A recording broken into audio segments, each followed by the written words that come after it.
चिंतपूर्णी क्षेत्र में राजकीय महाविद्यालयों को बंद किए जाने के प्रस्ताव के विरोध में व्यापक जन आक्रोश देखने को मिल रहा है। स्थानीय विवेकानंद सेवा ट्रस्ट चिंतपूर्णी के अध्यक्ष गौरव कुमार के नेतृत्व में एक प्रतिनिधि मंडल ने भरवाई के नायब तहसीलदार के माध्यम से राज्यपाल को ज्ञापन भेजकर कॉलेज को बंद न करने की मांग उठाई। इस अवसर पर महाविद्यालय के छात्र छात्राएं, अभिभावक, शिक्षक संघ, पीटीए के सदस्य, अभिभावक और बड़ी संख्या में स्थानीय लोग उपस्थित रहे। सभी ने एक स्वर में कहा कि कॉलेज को बंद करने का निर्णय क्षेत्र के शैक्षणिक और सामाजिक हितों के खिलाफ है तथा इसे तुरंत वापस लिया जाना चाहिए। ज्ञापन में उल्लेख किया गया कि राजकीय महाविद्यालय चिंतपूर्णी क्षेत्र की बेटियों और ग्रामीण पृष्ठभूमि से आने वाले विद्यार्थियों के लिए उच्च शिक्षा का एकमात्र सुलभ और सुरक्षित केंद्र है। वर्तमान में कॉलेज में लगभग 90 विद्यार्थी अध्ययनरत है, जिनमें से लगभग 75 छात्राएं हैं।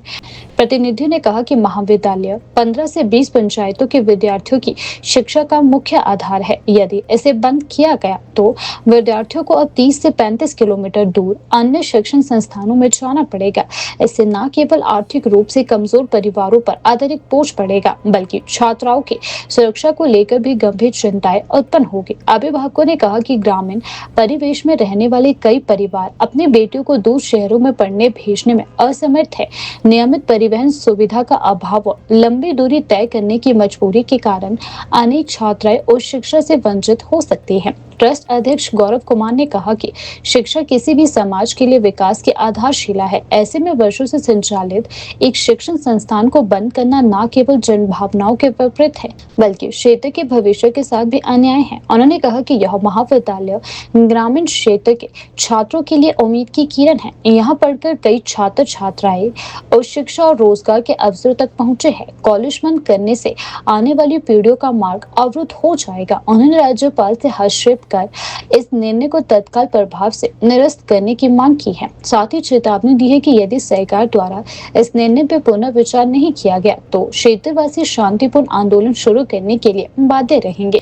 इस मौके पर पीटीए के प्रधान मनीष कुमार और सदस्य प्रवीण कुमार ने भी कॉलेज बंद करने के प्रस्ताव का विरोध किया।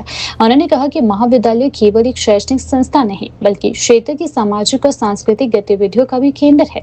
छात्रों ने कहा कि वे अपने भविष्य को लेकर चिंतित है। कई विद्यार्थियों ने बताया कि वे आर्थिक रूप से कमजोर परिवारों से आते हैं। छात्राओं ने विशेष रूप से सुरक्षा और परिवहन की समस्या का प्रमुख मुद्दा उठाया।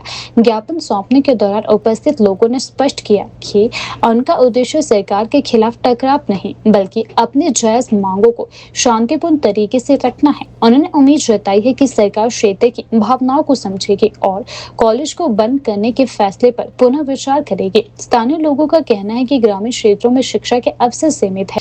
ऐसे में यदि मौजूदा संस्थानों को बंद किया जाएगा तो यह क्षेत्र के समग्र विकास के लिए गंभीर झटका होगा। प्रतिनिधि मंडल ने संकेत दिया है कि यदि मांगे नहीं मानी गई तो व्यापक स्तर पर शांतिपूर्ण धरना प्रदर्शन, हस्ताक्षर अभियान और अन्य लोकतांत्रिक तरीके अपनाए जाएंगे। उन्होंने कहा कि यह लड़ाई किसी राजनीतिक उद्देश्य से नहीं, बल्कि क्षेत्र के बच्चों के उज्जवल भविष्य के लिए लड़ी जा रही है। फिलहाल क्षेत्र के लोग राज्यपाल और सरकार की प्रतिक्रिया का इंतजार कर रहे हैं। चिंतपूर्णी कॉलेज को लेकर उठी यह आवाज अब जन आंदोलन का रूप लेती दिखाई दे रही है।